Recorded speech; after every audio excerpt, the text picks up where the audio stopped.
Bollywood silver screen presenting phone booth. इस कहानी की शुरुआत में स्टुअर्ट नाम के एक आदमी को दिखाया जाता है जो न्यूयॉर्क सिटी में रहता है। वो एक पब्लिसिस्ट है जिसकी फिल्म इंडस्ट्री में बहुत जान पहचान है। वो बहुत ज्यादा एरोगेंट होने के साथ साथ डिसऑनेस्ट भी है क्योंकि वो शादीशुदा है। इसके बाद भी पेमेला नाम की एक एक्ट्रेस के साथ उसका अफेयर है। वो सबको दिखाता है कि वो बहुत कामयाब इंसान है, लेकिन सच्चाई में वो कुछ और ही होता है। ये वो वक्त होता है जब मोबाइल फोन हर किसी के पास है। टेलीफोन बूथ का इस्तेमाल अब कम ही लोग करते हैं और उनमें से स्टुअर्ट भी एक है। जब भी उसे पेमेला को कॉल करना होता है तो वो अपने मोबाइल फोन से नहीं बल्कि उसे टेलीफोन बूथ से कॉल करता है क्योंकि वो नहीं चाहता कि उसकी कॉल हिस्ट्री में पेमेला का नंबर कभी भी आए। और अब रात को पेमेला को होटल में बुलाने के लिए वो उसे टेलीफोन बूथ से कॉल करता है। जब उसे कॉल कर रहा होता है तभी वहां पर एक पिज्जा डिलीवरी बॉय आता है। वो उसे पिज्जा बेचने की कोशिश करता है जिससे स्टुअर्ट को गुस्सा आता है। वो उसे बहुत ही बदतमीजी से बात करता है। पिज्जा बॉय कहता है कि इस तरह से किसी से बात नहीं करनी चाहिए और उदास होकर वहां से चला जाता है। वो फोन से पेमेला को कहता है कि आज रात को मैं तुमसे होटल में मिलना चाहता हूँ। दरअसल वो झूठ बोलकर उसे होटल में बुला रहा होता है पर पेमेला बिजी होती है इसीलिए वो मना कर देती है। और अब जब वो वहां से जा ही रहा होता है कि तभी वो फोन रिंग होता है। उसे लगता है कि पेमेला ने उसे कॉल बैक किया इसीलिए वो रिसीवर को उठा लेता है। दूसरी तरफ से एक आदमी की आवाज आती है जो उसका नाम जानता है और वो स्टुअर्ट को अपना नाम नहीं बताता।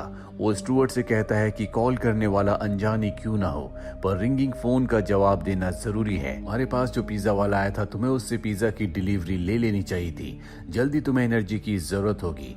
स्टुअर्ट को कुछ भी समझ नहीं आता। उसे लगता है कि कोई आदमी उसे डरा रहा है इसीलिए वो फोन रखने की कोशिश करता है पर वो आदमी कहता है कि फोन रखने की गलती मत करना। मैं जानता हूँ कि पेमेला के साथ तुम्हारे नाजायज संबंध है और अगर तुमने फोन का रिसीवर रखा तो मैं तुम्हारे और पेमेला के बारे में सब कुछ तुम्हारी पत्नी को बता दूंगा। स्टुअर्ट फोन रखने वाला होता है। इससे पहले वो अनजान कॉलर कहता है कि अगला फोन अब मैं तुम्हारी पत्नी को करूंगा और ये कहकर वो फोन रख देता है। स्टुअर्ट इस बात से डर जाता है। वो उसे कॉल बैक करने की कोशिश करता है लेकिन उसका नंबर डायल नहीं होता। स्टुअर्ट अब डर जाता है क्योंकि वो नहीं चाहता कि उसके और उसकी पत्नी के बीच में कोई भी डिस्टरबेंस हो, इसीलिए वहां पर इंतजार करता है। और एक बार फिर से फोन रिंग होता है और जब वो रिसीवर उठाता है तो वो देखता है कि वो अनजान कॉलर पेमेला से दूसरे फोन पर बात कर रहा है। स्टुअर्ट इनकी बातें तो सुन सकता है लेकिन बीच में इंटरप्ट नहीं कर सकता क्योंकि वो दूसरे फोन पर होता है। और वो पेमेला को स्टुअर्ट की सच्चाई बताता है कि वो जानबूझकर तुम्हें टेलीफोन बूथ से कॉल करता है क्योंकि वो नहीं चाहता कि उसकी पत्नी को तुम्हारे बारे में पता चले। वो एक शादीशुदा इंसान है। साथ ही उसे ये भी बताता है कि वो किस तरह से उसका फायदा उठाना चाहता है और इसके बाद वो फोन कट कर देता है। ये सारी बात सुनकर स्टुअर्ट परेशान हो जाता है क्योंकि पेमेला को अपने प्यार के जाल में फंसाने के लिए उसने बहुत मेहनत की थी। और अब हमें उस अनजान कॉलर को दिखाया जाता है जिसने न सिर्फ स्टुअर्ट पर नजर रखी होती है बल्कि वो उसके हर एक कॉल को सुनता भी है, यानी कि वो किससे क्या बातें करता है इसे सब कुछ पता है। स्टुअर्ट अब उस कॉलर को उल्टा सीधा कहना शुरू कर देता है। इस पर वो कॉलर कहता है कि इस तरह से कभी किसी से बात नहीं करनी चाहिए। ये वही लाइन होती है जो पिज्जा डिलीवरी बॉय ने उस वक्त स्टुअर्ट से कही थी जब स्टुअर्ट ने उससे बदतमीजी से बात की थी। और अब वो अनजान कॉलर स्टुअर्ट से कहता है मैं तुम्हारी पत्नी को तुम्हारा सारा सच बता दूंगा। स्टुअर्ट उससे रिक्वेस्ट करता है कि ऐसा मत करना, तुम ऐसा क्यों कर रहे हो। वो अनजान कॉलर कहता है कि मैं चाहता हूं कि तुम अपनी पत्नी को सारा सच खुद बताओ, अपने गुनाहों को एक्सेप्ट करो। दरअसल ये कॉलर उन्हीं लोगों को सजा देता है जो दूसरों को धोखा देते हैं, दूसरों से बदतमीजी से बात करते हैं। स्टुअर्ट भी उन्हीं में से एक है। इससे पहले भी इस कॉलर ने 2 लोगों को मार दिया क्योंकि वो भी अपने लोगों को चीट करते थे। साथ ही इस कॉलर ने जिस तरह से स्टुअर्ट को आखिरी मौका दिया है कि वो अपनी पत्नी को कॉल करके सब कुछ बताए, इस अनजान कॉलर ने उन्हें भी ये मौका दिया था पर उन्होंने इसकी बात नहीं मानी। और अब स्टुअर्ट की बारी है। स्टुअर्ट अपनी पत्नी को कॉल करता है। उसकी पत्नी बताती है कि किसी अनजान नंबर से मुझे कॉल आया था पर मैं कॉल रिसीव नहीं कर पाई। स्टुअर्ट अपनी पत्नी को सच बताने की हिम्मत नहीं कर पाता क्योंकि वो जानता है कि उसकी पत्नी इस बात को कभी भी बर्दाश्त नहीं कर पाएगी। वो अपनी पत्नी से कहता है कि किसी भी अनजान नंबर से तुम्हें कॉल आए तो उस कॉल को रिसीव मत करना। वो अनजान कॉलर उसे बताता है कि मैं तुम्हें किसी भी दूरबीन से नहीं देख रहा बल्कि गन की दूरबीन से देख रहा हूँ और अगर तुमने फोन डिस्कनेक्ट किया तो मैं तुम्हें मार दूंगा। स्टुअर्ट को यकीन दिलाने के लिए टेलीफोन बूथ के बाहर जो इलेक्ट्रॉनिक रोबोट होता है वो उसे शूट करता है। और अब स्टुअर्ट पूरी तरह से डर चुका है। वो जानता है कि ये अनजान कॉलर बहुत ही खतरनाक है और कभी भी उसे मार सकता है, इसीलिए वो टेलीफोन बूथ को नहीं छोड़ सकता। वहीं बाहर हमें दो लड़कियों को दिखाया जाता है जो उसे टेलीफोन बूथ से बाहर आने के लिए कहती हैं, क्योंकि उन्हें जरूरी कॉल करना होता है। लेकिन यहाँ पर स्टुअर्ट की मजबूरी है कि वो टेलीफोन के रिसीवर को नहीं रख सकता, इसीलिए बहुत ही बदतमीजी से वो उन्हें वहां से जाने के लिए कहता है, जिस तरह का उसका नेचर होता है। वो लड़कियां वहां से चली जाती है, पर कुछ ही देर बाद वो अपने साथी को वहां पर लाती है और वो साथी स्टुअर्ट को बाहर निकलने के लिए कहता है। स्टुअर्ट बाहर निकलने से मना कर देता है, हालांकि वो पोलाइटली उसे बोल रहा था, लेकिन जब स्टुअर्ट मना करता है तो टेलीफोन बूथ को धकेलने लगता है, साथ ही पंच मारकर वो उसके ग्लास को क्रैक कर देता है। स्टुअर्ट टेलीफोन बूथ के अंदर पूरी तरह से परेशान है, क्योंकि ना तो बाहर आ सकता है और ना ही वो टेलीफोन रिसीवर को रख सकता है। और तभी वो अनजान कॉलर स्टुअर्ट से कहता है, क्या तुम्हें मदद की जरूरत है? स्टुअर्ट कहता है कि हाँ, और तभी वो अनजान कॉलर उस आदमी को जो बाहर से टेलीफोन बूथ को धकेल रहा होता है उसे गोली मार देता है, जिससे उसकी मृत्यु हो जाती है। दरअसल उस अनजान कॉलर की राइफल पर साइलेंसर लगा है, इसीलिए किसी को नहीं पता कि गोली कहां से आई थी। स्टुअर्ट उसकी मौत से पूरी तरह से घबरा जाता है। यहाँ पर जो उसकी दो लड़कियां दोस्त होती है वो सबसे कहती है कि स्टुअर्ट ने इसे मारा है। स्टुअर्ट कहता है कि तुम्हारे पास कोई भी सबूत नहीं है कि मैंने इसे मारा है, मेरे पास कोई भी गन नहीं है। और तभी वो अनजान कॉलर उसे कहता है कि टेलीफोन बूथ के ऊपर मैंने पहले एक गन रख दी थी। स्टुअर्ट कहता है कि तुमने ऐसा क्यों किया? वो कहता है कि अगर तुमने उनसे अच्छे से बात की होती तो मैं तुम्हें नहीं फंसाता। तुम हमेशा दूसरों से बदतमीजी से बात करते हो, साथ ही तुम्हारी पत्नी जो तुमसे बहुत प्यार करती है उसे चीट करते हो। तुम अपनी जिंदगी को कभी अप्रिशिएट नहीं करते। स्टुअर्ट को समझ में आ चुका है कि उसे अब यहाँ से सिर्फ पुलिस ही बाहर निकाल सकती है, इसीलिए वो 911 पर कॉल करता है। हालांकि वो बात नहीं कर सकता, लेकिन वो कोड वर्ड में पुलिस को समझाने की कोशिश करता है, लेकिन पुलिस को उसके कोड वर्ड समझ में नहीं आते।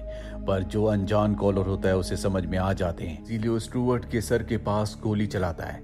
और अब टेलीफोन बूथ के बाहर पुलिस इंस्पेक्टर भी आ जाते हैं, वो उसे बाहर आने के लिए कहते हैं, लेकिन स्टुअर्ट कहता है कि मैं अपने साइकाइट्रिस्ट से बात कर रहा हूँ। दरअसल ऐसा कहने के लिए उसे उस अनजान कॉलर ने कहा होता है। अब यहाँ पर मीडिया भी आ चुकी होती है, इसीलिए पुलिस सख्त एक्शन नहीं ले पाती। साथ ही पुलिस उसके फोन को ट्रेस करने की कोशिश करती है, लेकिन वो उसके फोन को ट्रेस नहीं कर पाते। अब यहाँ पर स्टुअर्ट की पत्नी भी आ जाती है, क्योंकि उसने न्यूज में देख लिया होता है कि टेलीफोन बूथ में क्या हो रहा है, और वो स्टुअर्ट को बाहर आने के लिए कहती है, लेकिन स्टुअर्ट बाहर नहीं आ सकता। वो अनजान कॉलर स्टुअर्ट से कहता है कि अगर तुमने सबके सामने अपनी पत्नी को पैमेला के बारे में सच्चाई बता दी तो मैं तुम्हें यहाँ से जाने दूंगा। स्टुअर्ट समझ चुका है कि अब उसके पास कोई भी रास्ता नहीं है, इसीलिए वो सबके सामने कैली को अपनी पूरी की पूरी बेवफाई की सच्चाई बता देता है कि किस तरह से वो उसे चीट करता है। लेकिन अब वो अनजान कॉलर उसे जिंदा छोड़ने का इरादा बदल चुका है। स्टुअर्ट भी पूरी तरह से फ्रस्ट्रेट हो चुका है, इसीलिए वो फोन रखकर बाहर आकर हाथ ऊपर कर लेता है। और तभी वो देखता है कि उसकी पत्नी कैली के सिर पर एक लाल रंग की रोशनी है, यानी कि स्नाइपर ने अब उसकी पत्नी को निशाना बनाया है। वो डर जाता है और एक बार फिर से रिसीवर उठा लेता है। और अब यहाँ पर पैमेला भी आ जाती है। वो कॉलर कहता है कि तुम्हें पैमेला और अपनी पत्नी कैली में से एक को चुनना होगा। स्टुअर्ट उससे रिक्वेस्ट करता है कि मेरे साथ ऐसा मत करो। और जब वो उससे बात कर ही रहा होता है कि वो चुपके से अपने मोबाइल फोन से अपनी पत्नी कैली को कॉल कर देता है। कैली सुनती है कि किस तरह से स्टुअर्ट किसी अनजान इंसान से बात कर रहा है, और वो फोन पुलिस को देती है। पुलिस को भी अब पूरा गेम समझ में आ चुका है, कोई स्टुअर्ट को ये सब करने के लिए मजबूर कर रहा है। अब उस अनजान कॉलर ने कैली को भी एक बार कॉल किया था, इसीलिए वो उस कॉल को ट्रेस करना शुरू कर देते हैं कि वो कॉल कहां से आया था। वहीं वो अनजान कॉलर स्टुअर्ट से कहता है कि तुमने अपनी पत्नी को सच तो बताया, लेकिन तुम्हें अपनी बेवफाई का, अपने झूठ का कोई भी एहसास नहीं है। स्टुअर्ट को यकीन हो चुका है कि अब वो जिंदा नहीं बच सकता, इसीलिए उसे अपनी आखिरी वक्त में अपनी सारी गलतियों का एहसास होता है और वो सबके सामने कन्फेस करता है कि वो अच्छा इंसान नहीं है। वो अपने असिस्टेंट्स को झूठी पेमेंट के वादे करता था, जानबूझकर वो हमेशा से महंगे सूट पहनता है ताकि सबको ऐसा लगे कि वो बहुत रईस है, जबकि सच्चाई कुछ और ही है। वो अनजान कॉलर स्टुअर्ट से कहता है कि बूथ के ऊपर जो गन रखी है तुम उसे लेकर बाहर जाओ। दरअसल वो स्टुअर्ट को ऐसा करने के लिए इसलिए कहता है ताकि जब वो गन लेकर बाहर जाए तो पुलिस उसे शूट कर दे। दरअसल वो किसी भी कीमत पर उसे मारना चाहता है। बाहर जो पुलिस इंस्पेक्टर होता है वो इशारों में स्टुअर्ट को बता देता है कि हमें उस कॉलर की लोकेशन का पता चल चुका है, वो जैसा कहता है तुम वैसा ही करो। और ये जानने के बाद कि पुलिस को उस कॉलर की लोकेशन का पता चल चुका है जो आसपास ही किसी बिल्डिंग में है, स्टुअर्ट उसे सब कुछ बता देता है कि पुलिस तुम तक पहुंच चुकी है और अब उस कॉलर को गुस्सा आता है। वो कहता है कि मैं तुम्हारी पत्नी कैली को मार रहा हूँ। स्टुअर्ट इस बात से घबरा जाता है। वो ऊपर से गन निकालता है और बाहर आकर उससे रिक्वेस्ट करता है कि उसे मार दिया जाए, वो उसकी पत्नी को छोड़ दे। और तभी स्टुअर्ट को गोली लगती है, जिससे वो वहीं फुटपाथ पर गिर जाता है। वहीं पुलिस को दिखाया जाता है, जो कॉलर की जगह तक पहुंच जाते हैं। देखते हैं कि वो अनजान कॉलर मारा जा चुका है। दरअसल उसने खुद अपनी जान ले ली होती है, क्योंकि उसे पता चल गया था कि पुलिस उस तक पहुंच चुकी है। वहीं स्टुअर्ट को पुलिस उठाती और उसे बताती है कि तुम्हारे ऊपर उस कातिल ने, यानी कि उस अनजान कॉलर ने गोली नहीं चलाई, बल्कि हमने गोली चलाई थी, जो कि एक रबड़ की गोली है। तुम अब भी पूरी तरह से ठीक हो। हालांकि वो जख्मी हो गया होता है और उसकी जान बच चुकी है। इसके बाद वो उस अनजान कॉलर की डेड बॉडी को देखता है, जो वही पिज्जा डिलीवरी बॉय होता है जिसने कहानी की शुरुआत में उसे पिज्जा बेचने की कोशिश की थी। और अब स्टुअर्ट को एम्बुलेंस में लिटाया जाता है, उसे दवा दी जाती है। और तभी उसके पास एक आदमी आता है, जो स्टुअर्ट से कहता है कि पिज्जा डिलीवरी बॉय को मुझे मारना पड़ा, इसके लिए मैं माफी चाहता हूँ। अगर तुमने अपनी ईमानदारी छोड़ी या कभी किसी से बदतमीजी की या अपनी पत्नी को धोखा दिया, मैं एक बार फिर से तुम्हारे पास आऊंगा। और इसके बाद वो वहां से जाने लगता है। उसके पास एक बहुत बड़ा सूटकेस होता है, जिस सूटकेस को देखकर साफ साफ पता चलता है कि उसके अंदर गन है।